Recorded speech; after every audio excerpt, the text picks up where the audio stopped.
रोशनी से नहाई उत्तर प्रदेश की विधानसभा, आसमान से चमकता उत्तर प्रदेश की विधायिका का शिखर और चमकते शहर लखनऊ की रौनक।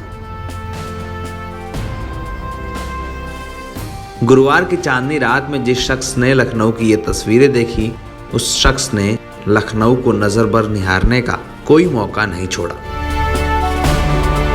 आजादी के अमृत पर्व पर चमकते उत्तर प्रदेश की विधानसभा की ये तस्वीरें गुरुवार को उस समारोह के बाद आईं जिसमें सीएम योगी ने विधानसभा में हुई नई लाइटिंग की शुरुआत की थी। उत्तर प्रदेश की विधानसभा में हाल ही में फसाड लाइटिंग्स लगाई गई हैं। इन लाइट्स के जरिए विधान भवन को और खूबसूरत बनाने की कोशिश हुई है। पर उत्तर प्रदेश की विधानसभा की इन तस्वीरों को देखने के इस मौके पर यह जानना जरूरी है कि ये विधान भवन इतिहास की कितनी स्मृतियों को खुद में संजोए हुए है।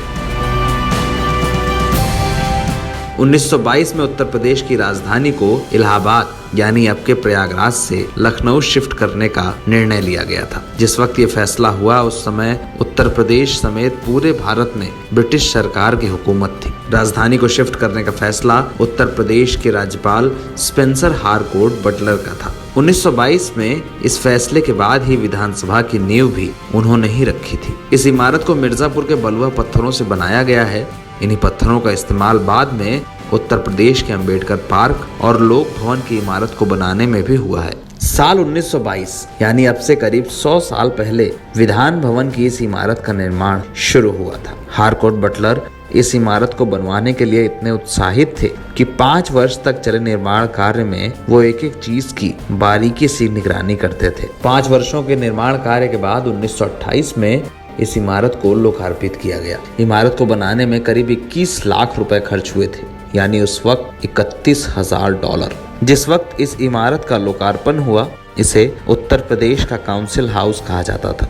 आज इसी इमारत में सारे विधायी कामकाज होते हैं। विधानसभा का सत्र भी इसी इमारत में ही संचालित होता है। विधान भवन की इस इमारत में विधानसभा और विधान परिषद सचिवालय हैं। इसके अलावा इस इमारत में कई विभागों के मंत्रियों को भी उनके दफ्तर दिए गए हैं। राजधानी लखनऊ के बीचों बीच हजरतगंज इलाके में बनी इस इमारत के सामने उत्तर प्रदेश के मुख्यमंत्री का दफ्तर है। इसके पीछे राजभवन है।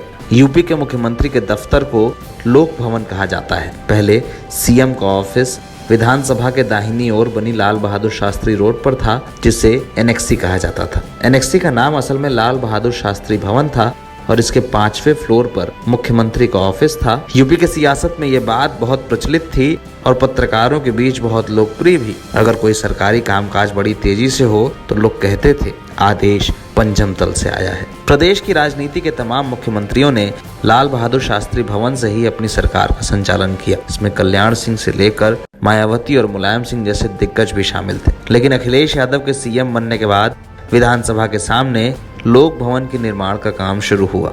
फिलहाल उत्तर प्रदेश के मुख्यमंत्री का आधिकारिक दफ्तर लोक भवन ही है। इस इमारत में सभागार से लेकर तमाम सुविधाएं हैं, जहां से सरकार की तमाम गतिविधियां संचालित होती हैं। उत्तर प्रदेश की विधानसभा और उत्तर प्रदेश के लोक भवन को अब आजादी के अमृत पर्व पर नए रंग में रंगा गया है। इन इमारतों में नई लाइट्स लगाई गई हैं और इनकी तस्वीरें हाल ही में सामने आई हैं। लोक भवन और विधान भवन, इसमें एक इमारत ब्रिटिश काल की है तो एक नए भारत की, लेकिन दोनों के रंग एक हैं, आजादी के अमृत महोत्सव के रंग। स्वतंत्रता के 75वें वर्ष में इन इमारतों की कहानी उत्तर प्रदेश के लोगों के लिए जाननी जरूरी है। ये जानना जरूरी है कि जिस इमारत से उत्तर प्रदेश की सारी सियासत, सारे लोगों का राजनीतिक जीवन प्रभावित होता है, उनका इतिहास क्या है। नवभारत टाइम्स ऑनलाइन की रिपोर्ट।